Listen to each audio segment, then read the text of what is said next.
감사합니다. 오늘은 새로운 여정을 여는 새로운 만남이란 제목으로 하나님 말씀 증거하겠습니다.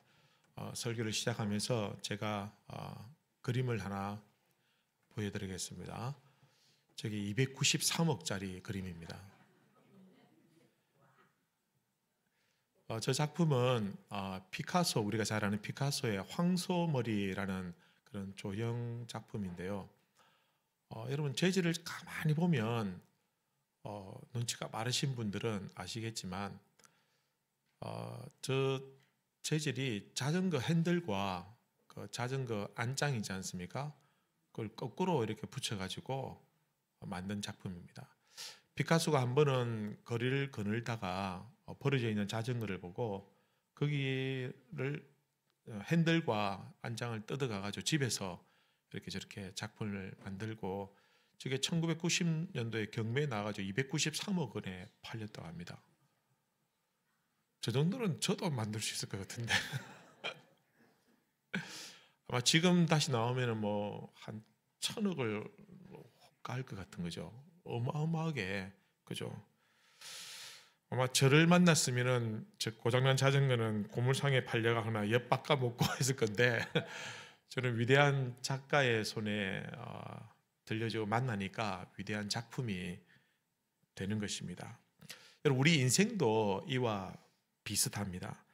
단 한 번의 만남이 우리 인생을 완전히 송두리째 바꾸어 놓기도 하더라는 것입니다. 누구를 만났느냐 정말 중요합니다. 사도 바울이 예수님을 만나고 그의 인생이 완전 180도 바뀌었습니다. 우리 인생도 예수님을 만나기 전과 예수님을 만난 이후의 인생으로 이렇게 설명할 수 있습니다.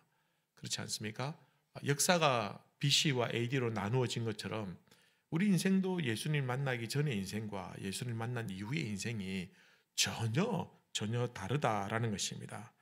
사랑하는 성도 여러분, 여러분도 예수님을 인격적으로 만남으로 말미암아 여러분의 인생이 위대한 그런 작품과 같은 그런 인생이 되시기를 우리 주님의 이름으로 축원합니다.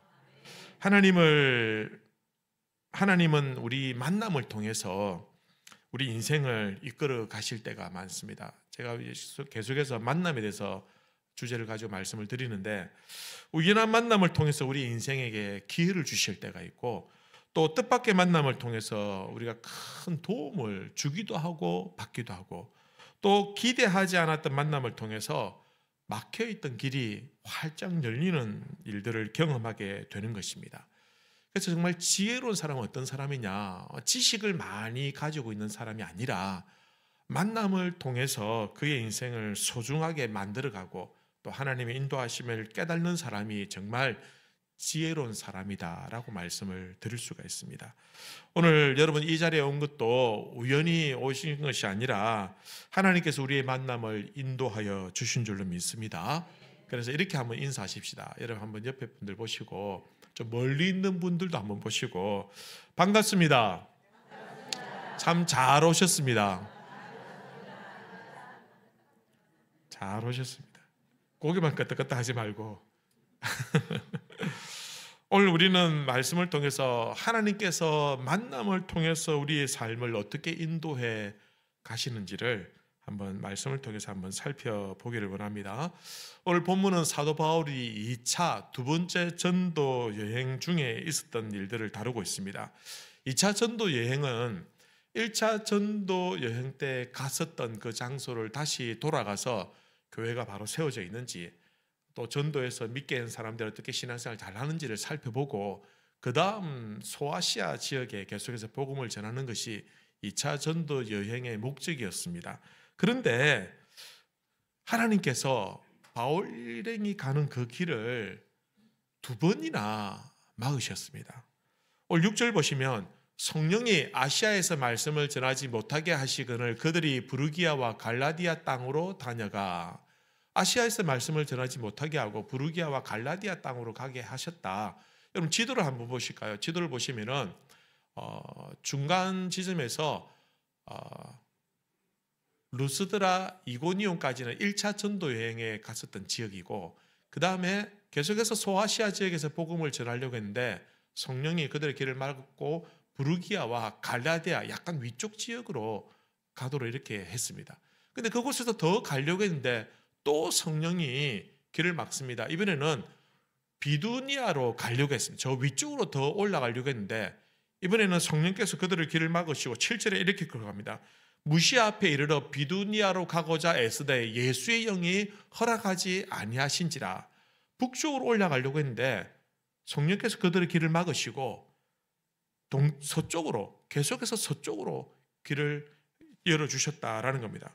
그래서 지도를 한 번만 더 보시면 중간에 무시아에서 그 밑에 드로아로 내려갑니다. 그리고 드로아로 가서 그곳에서 환상을 보고 그 다음에 그 바다 건너 유럽으로 건너가게 되는데 그 지방이 바로 마게도냐 지방이다라는 것입니다. 하나님께서 그들에게 특별한 환상을 보여주십니다. 9절에 보시면 밤에 환상이 바울에게 보이니 마게도냐 사람 하나가 서서 그에게 청하여 이르되 마게도냐로 건너와서 우리를 도우라 하거늘 건너와서 우리에게 복음을 전해달라라는 환상을 보게 됩니다. 여러분 바울이 환상을 보았는데 우리 생각에는 야, 참 대단하다. 하나님께서 그의 길을 척척척척 열어주시기 위해서 환상을 보여주고 야, 바울은 역시 대단한 믿음의 소유자다라고 생각할 수도 있겠지만 역으로 하나님이 오죽 답답하면 환상을 보여주실까. 말귀를 못 알아들으니까 예수의 영으로 길을 한번 막았는데도 불구하고 또 엉뚱한 곳으로 가려고 하니까 성령께서 그들의 길을 막으시고 환상까지 보여주면서 유럽으로 건너가게 하셨다라는 것입니다. 그래서 건너가게 됩니다. 근데 문제는 전혀 계획하지 않은 곳으로 전혀 예상하지 않은 곳으로 가다 보니까 앞이 막막하더라는 것입니다. 그동안 바울이 다녔던 지역은 좀 알만한 지역, 소아시아 지역이었고 또 유대인들도 제법 많았습니다. 사도 바울이 처음에는 나중에는 그의 전도 전략이 바뀌었지만 초창기에는 유대인들이 먼저 주 대상이었습니다. 그래서 유대인들이 모여있다라는 곳에 가면은 꼭 반드시 회당이 있거든요. 그래서 회당에 가면 유대인들이 앉아있기 때문에 그들은 성경을 알고 율법을 알잖아요. 그래서 하나님 말씀을 전할 때 훨씬 더 쉬웠던 것입니다. 그렇게 전도를 했는데 근데 마게도냐 지역에 가니까 유대인들이 별로 없어요. 그리고 빌립보라는 도시에 먼저 갔는데 마침 그 도시에는 유대인들 추방령이 있었기 때문에 유대인 남자들이 거의 그곳에 있지 않았다라는 겁니다. 그러니 전도 접촉점이 없는 거예요. 오늘날 우리가 전도할 때도 노방전도 하면은 전도하기가 굉장히 어렵습니다. 대체로 전도 이렇게 지를 드리면은 그냥 버리거나 그냥 말 걸면은 바빠야 하면서 좀 이렇게 짜증 섞인 목소리로 불편한 기색을 보일 때가 있습니다. 그러니까 전도하기가 굉장히 쉽지 않아요. 하지만 아는 사람에게 가서 전도를 하게 되면은 아는 안면이기 때문에 싫어도 당장 이렇게 뭐 편하게 싫은 티를 잘 내지 못하는 것이죠. 사도 바울이 유대인들에게 전도를 한 이유가 바로 여기 있었습니다. 그런데 이 마게도냐 지방에 가서 첫 번째 성인 이 빌립보에 갔는데 그곳에는 전혀 알 수도 없고 아는 사람도 없고 정말 막막하고 그냥 가라고 하니까 무조건 오긴 왔는데 어떻게 해야 될지를 모르는 상황이었다라는 겁니다. 하나님께서 왜 그렇게 무조건 이렇게 이끄셨을까? 좀 준비를 잘 하게 하시고 오면 되는데 왜 그러셨을까? 물론 바울과 바울 일행은 전혀 준비가 되지 않았지만 그러나 놀라운 것은 하나님께서는 이미 모든 것을 다 준비해 놓으셨다라는 것입니다. 하나님께서는 바울이 전도할 수 있도록 아주 특별한 만남들을 준비해 두셨다라는 겁니다. 그러면 바울이 만나게 된 그 특별한 만남들은 어떤 것일까? 첫 번째는 누가와의 만남이었다라는 겁니다. 오늘 본문을 보면 우리가 쉽게 그냥 읽고 지나간 부분이 있습니다. 10절 말씀 보시면 바울이 그 환상을 보았을 때 우리가 곧 마게도냐로 떠나기를 힘쓰니 이는 하나님이 저 사람들에게 복음을 전하라고 우리를 부르신 줄로 인정함이르라. 여러분 6절에 보면 그들이 부르기아와 갈라디아 땅으로 다녀가 성경을 기록한 저자가 6절에서는 바울 일행을 향해서 그들이라고 말하였고 10절에서는 우리라고 표현하고 있습니다. 여러분, 왜 이런 차이가 날까? 10절에서는 1인칭 복수 대명사 우리를 사용하고 있다라는 것인데, 여러분, 사도행전은 누가 기록했습니까? 누가 기록했습니까? 누가 기록했냐고 답을 가르쳐줘도 모르면은 이건 정말 이건 답답합니다. 누가가 기록했죠. 여러분, 누가가 기록했는데 이 10절 이후부터는 우리라고 표현하고 있다라는 것은 어떤 의미일까요? 누가도 거기에 함께 합류해 있다라는 겁니다. 6절까지는 관찰자 입장에서 그죠?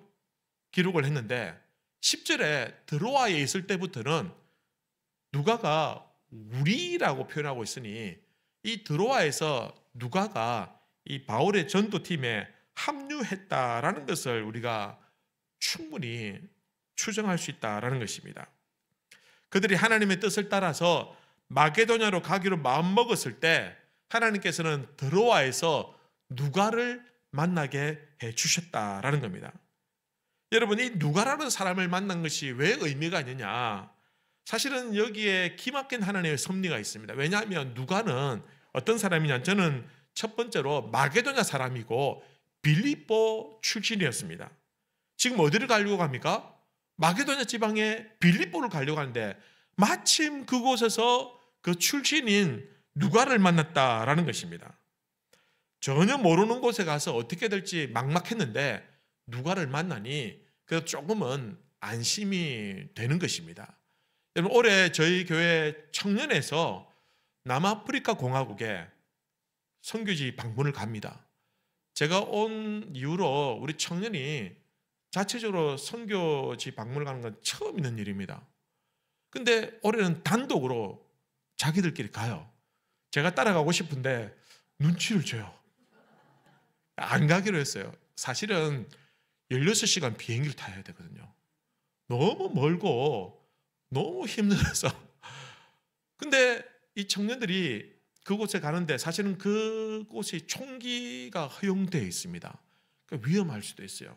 그럼에도 불구하고 안심하고 보낼 수 있는 것은 왜냐하면 그곳에 저희가 협력하는 선교사님, 김신건 선교사님이 계시기 때문이다라는 겁니다. 이분은 그곳에서 공부하고 성장했습니다. 그래서 그 지역을 너무너무 잘 알고 있고 또 이미 오래전부터 그 지역을 완전히 꿰뚫고 있기 때문에 어디로 가야 안전한지를 훤히 알고 있습니다. 그래서 이때까지 그분을 통해서 가신 선교팀들 한 번도 사고 난 적이 없고 그냥 완벽하게 안전하게 다녀올 수 있기 때문에 저희가 믿고 보낼 수 있게 된다라는 겁니다. 여러분, 미국도 마찬가지 아닙니까? 미국도 총기가 허용되지 않습니까? 미국 가야 할 사람 하면 손 다 들 거잖아요. 근데 아프리카 하면 손 안 들고 똑같은 나라인데 그러니 안심하고 믿고 맡길 수 있다라는 것입니다. 두 번째는 누가는 의사였습니다. 여러분, 의사가 합류했다라는 것은 굉장히 중요한 의미를 가지고 있습니다. 전도 여행이라는 것이 워낙 힘들고 위험하고 다칠 수도 있고 병이 들 수도 있거든요. 그리고 지금 전도 여행팀에 디모데가 같이 가 있습니다. 지난주에 말씀드린 것처럼 디모데는 건강한 사람입니까? 약한 사람입니까? 약한 사람이거든요. 그러니 언제든지 아플 수도 있기 때문에 그 전문 의료 지식을 가지고 있는 누가가 있다는 것은 굉장히 그 팀에 큰 힘이 되고 도움이 된다라는 겁니다. 바울은 걸핏하면 잡혀서 감옥에 갇혀가서 매를 맞고 고문을 당하고 그랬거든요. 그러니 옆에 누가가 있다는 것은 굉장히 중요한 일이었다라는 겁니다. 저희가 이제 남아공화국에 가면은 거기 선교사님과 그 한인교회가 있어요. 한인교회에서 협력해가지고 교회를 17개를 개척을 했어요. 근데 그곳에 가면은 제일 인기 있는 프로그램이 딱 두 가지입니다. 첫 번째는 그곳에서 현지인들과 함께 예배를 드리고 그리고 그곳에 아이들을 같이 불러 모아서 같이 게임을 하고 놀이하는 굉장히 중요하고 인기 있는 프로그램이고 두 번째는 의료 선교입니다. 의료 선교팀이 가면은 소문이 쫙 나가지고 그 지역에서 의료 혜택을 받지 못하는 현지인들이 구름대 같이 몰라요. 수천 명이 와가지고 매일마다 거기서 의료 서비스를 받습니다. 우리가 볼 때는 병원도 아닌데 뭐 크게 있겠냐 싶어도 사실은 뭐 치과라든지 내과라든지 정형외과라든지 이런 분들이 가가지고 약도 처방해주고 약을 먹기도 하고 우리나라 약이 굉장히 좋잖아요. 그러면 그분들에게 굉장히 큰 위로가 되고 힘이 되고 또 그곳에 있는 현지인 교회들이 복음을 전하는 데 있어서 굉장히 큰 도움이 된다라는 것입니다. 저도 우리 교회가 언젠가는 이런 날이 올 거라고 기대하고 있습니다. 저희 교회도 뭐 이미 의사 선생님도 계시고 전공의도 있고 의대생도 있고 그러니까 지금은 좀 힘들겠지만 우리 간호사들도 많이 계시거든요. 언젠가는 한번 간다. 한번 가자. 아자. 여러분 이런 일들을 여러분 볼 때는 아이고 참 이렇게 할지 모르겠지만 꿈을 꾸면 꿈은 반드시 이루어진다. 여러분 기도해 주시길 바랍니다. 여러분 하나님은 바울의 사정과 형편을 너무 잘 알고 계셨고 또 선교 여행에 꼭 필요한 사람을 미리 예비해 두셨다라는 것입니다. 그래서 바울에게 있어서 누가와의 만남은 정말 놀라운 최고의 만남이 되는 것입니다. 누가와의 이 새로운 만남을 통해서 새로운 선교 여정의 길이 활짝 열리게 되었다라는 것입니다. 사랑하는 성도 여러분, 우리 하나님은 여호와의 일의 하나님이십니다. 우리 하나님은 하나님의 백성들이 말씀에 순종하고 나아갈 때 비록 계획하지 않았던 길이라 할지라도 비록 낯설고 두려운 길이라 할지라도 비록 험난하고 광야 같은 길이라 할지라도 하나님께서는 우리가 순종하고 나아가면 미리 준비해 두시고 미리 모든 계획들을 세워두고 계신다라는 것입니다. 그 하나님을 경험한 우리 성도님들 되시기 바랍니다. 그러니 모르는 길이라고 두려워하지 마십시오. 낯선 길이라고 어색하다고 막막하고 캄캄해도 여러분 염려하지 마십시오. 하나님 말씀에 순종하여 나가는 길에는 하나님께서 함께 하실 줄로 믿습니다. 여호와 일의 하나님을 경험할 줄로 믿으시길 바랍니다. 여러분 만남에 우연은 없습니다. 절대. 필요하니 보내어주시고 붙여주셨다라는 겁니다. 우리가 믿음의 눈으로 보면 여러분 주위의 사람들 믿음의 눈으로 보십시오. 우리 만남은 우연히 아니 오늘 찬양 진짜 멋진 이 곡은 잘 아는 곡이지만 오늘 들으니까 너무 여러분 이곳에서 오늘 제가 제일 크게 은혜 받았을 겁니다. 왜냐하면 저는 설교 내용을 알고 있었기 때문에 이 찬양이 굉장히 참 의미가 있고 은혜가 되는 겁니다. 하나님께서는 여러분에게 꼭 필요한 사람을 보내주시고 붙여주신 것입니다. 아니면 내가 그 사람에게 꼭 필요한 사람으로 나를 불러주셨다라는 것입니다. 어떤 사람은 나에게 전혀 도움이 되지 않는다고 어떤 사람은 방해만 된다고 그렇게 불평하고 원망할 수도 있지만 여러분 내가 깨달지 못하지만 하나님께서는 그에게 나에게 필요로 하기 때문에 나를 만나게 해주시고 붙여주셨다라는 것입니다. 어쩌면 그에게 내가 절대적으로 필요한 사람이기 때문에 하나님은 그 사람이 나를 만나게 해주셨다라는 것입니다. 그러니 조금만 더 가보십시오. 조금만 더 그 관계를 잘 만들어서 여러분 그 관계를 소중하게 갖고 가보십시오. 그러면 틀림없이 하나님께서 그것을 깨닫게 해주실 때가 반드시 있다라는 것입니다. 우리가 삶에서 느끼는 것이 바로 그것입니다. 지금 내 곁에 있는 분들이 너무 소중하고 너무 귀하고 너무나도 소중하고 아름다운 사람이다라는 것입니다.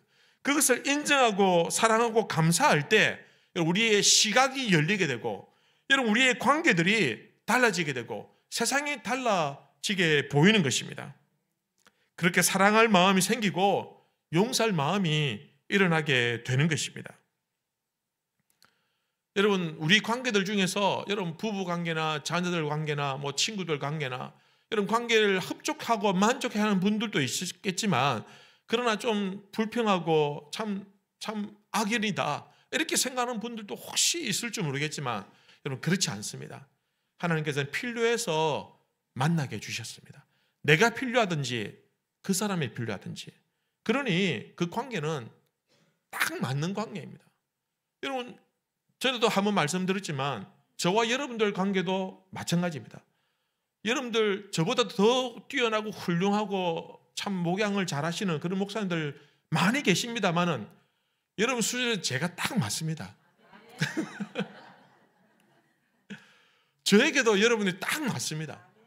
여러분 어디 가서 목사님들 모임에 가면은 뭐 이런저런 얘기하면은 참 어려운 교회들도 있고 정말 얘기를 들어보면 참 놀라운 그런 어떤 교회들도 있습니다만은 하나도 안 부럽습니다. 저의 수준에는 여러분들이 최고고 여러분 수준에도 제가 최고가 돼야 될 텐데.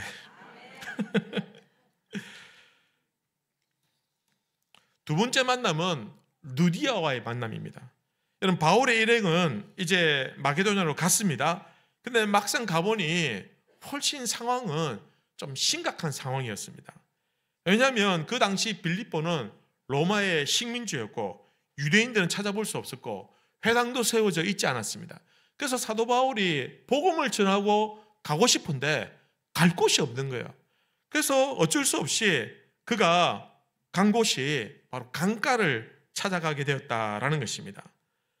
오늘 말씀을 보시면 사도행전 16장 12절에 거기서 빌립보에 이르니 이는 마게도냐 지방의 첫 성이요 또 로마의 식민지라 이 성의 수위를 유하다가 유하였다라는 말은 그냥 단순히 머물렀다라는 의미도 되겠지만 그러니까 조금 더 나아가서 이 말은 그냥 별로 할 일이 없이 배회하였다라는 그런 의미도 되는 겁니다.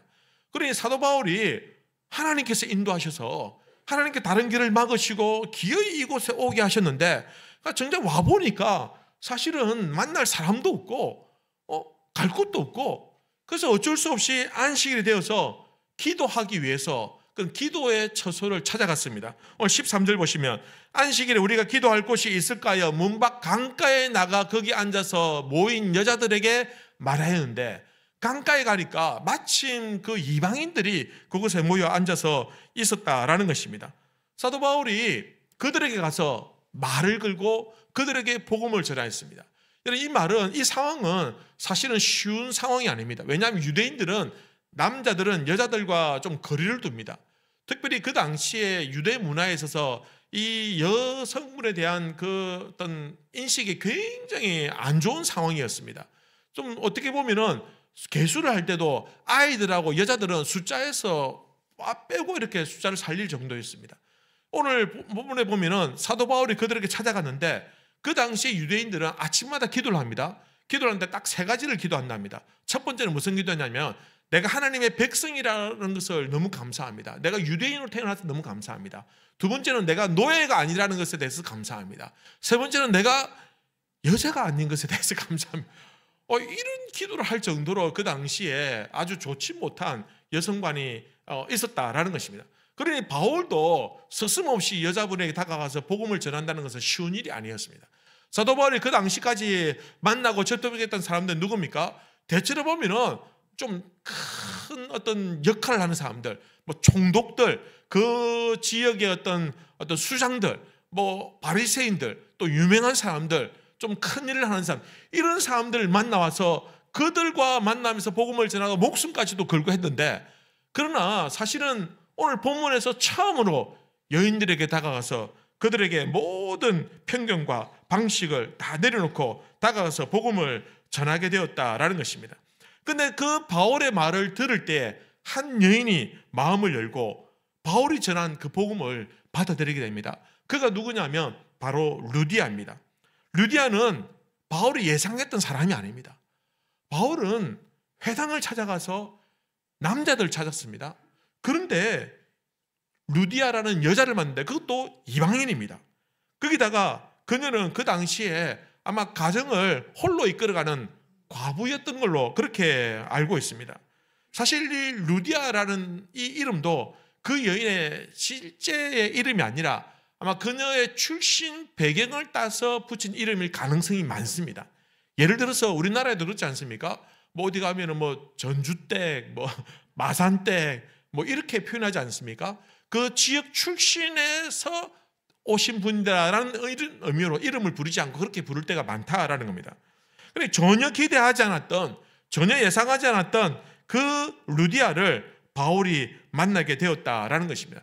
그러나 놀라운 것은 바울은 예상하지 못했지만, 바울은 준비되지 않았지만 하나님께서는 이미 이 루디아를 통해서 그를 도울 수 있도록 철저히 준비된 사람으로 그를 만나게 해주셨다라는 것입니다. 여러분, 이 여인이 왜 준비된 사람이냐? 첫 번째, 그녀는 크게 장사를 하는 사람이었습니다. 누구보다도 장사를 크게 하다 보니까 누구를 많이 만납니까? 사람들을 많이 만납니다. 인맥이 굉장히 넓습니다. 사도 바울은 그곳에 가서 아는 사람이 아무도 없었는데, 회당도 없는데, 그래서 갈 곳이 없고 사람 만날 곳이 없어서 겨우 강가에 찾아갈 정도였는데, 그러나 루디아를 통해서 그곳에서 많은 사람들을 만나게 되었고, 결국은 그 빌립보에서 루디아를 통해서 교회를 세우게 되더라라는 것입니다. 그리고 또한 그녀에게는 재력이 있었습니다. 사도 바울이 그곳에 가서 먹고 자는 문제가 사실은 쉬운 문제가 아니었습니다. 하지만 그 모든 일들을 도맡아서 책임지고 도와준 사람이 바로 루디아다라는 것입니다. 그녀는 비록 이방인이었지만 하나님을 조금은 알고 있었고, 그리고 바울을 통해서 복음을 받아들이고 온 가족이 세례를 받게 되었다라는 것입니다. 그리고 거기다가 이 루디아는 좀 여장부 같은 기질을 가지고 있었습니다. 여러분 15절 말씀 보시면, 그와 그 집이 다 세례를 받고 우리에게 청하여 이르되 만일 나를 주 믿는 자로 알거든 내 집에 들어와 유하라 하고 강권하여 머물게 하니라. 루디아가 바울 일행에게 저희 집에 와서서 묵고 자고 하십시오. 사도 바울이 아닙니다, 괜찮습니다, 베끼칠 수 없습니다 라고 했는데, 루디아가 어떻게 합니까? 강권하여 머물게 하였다라는 말은 무슨 말입니까? 강하게 청하고 억지로 청하고 안 된다도 억지로 끌고 와가지고 앉혀놓고 그래서 먹이고 재우고 하였다라는 겁니다. 루디아는 비록 장사하는 이방인이었지만 바울에게는 누구보다도 필요한 딱 전도 사역을 위해 만든 사람이었습니다. 전혀 예상하지 않았지만, 전혀 기대하지 않았지만 하나님께서는 그런 여인을 그 낯선 곳에서 만나게 해주시고, 그리고 고민했던 그 모든 문제들을 한꺼번에 다 해결해 주셨다라는 것입니다. 일단 자꾸 먹고 자는 문제가 해결되었고요. 그리고 사람들을 만나는 일들이 해결되었고, 그리고 그녀를 통해서 그 빌립보 지역에서 만나는 사람들 전도하고 교회를 세우게 됐고, 그리고 그 빌립보 교회는 훗날에 바울의 전도 일정에 있어서 3차, 4층에 있어서 굉장히 중요한 후원 교회 역할을 감당했습니다. 여러분, 그렇게 후원 교회 역할을 감당하는 그 교회 중심에 누가 있습니까? 루디아가 있었다라는 것입니다. 사랑하는 성도 여러분, 하나님은 대단한 사람들만 통해서 역사하는 것이 아니라 어쩌면 가장 작은 자를 통해서도 위대한 일을 하시고, 작은 여인을 통해서도 유럽 복음화의 문을 활짝 열어주셨다라는 것입니다. 만약에 루디아가 아니었다고 한다면 사실은 유럽을 향한 복음의 문이 쉽게 열릴 수가 없었습니다. 루디아를 만났기 때문에 교회를 세우고, 루디아를 통해서 복음의 역할들이 증거되고, 제2의 선교지의 어떤 본부의 역할들을 이 안디옥 교회 이후에 빌립보 교회가 이 일을 감당하였다라는 것입니다.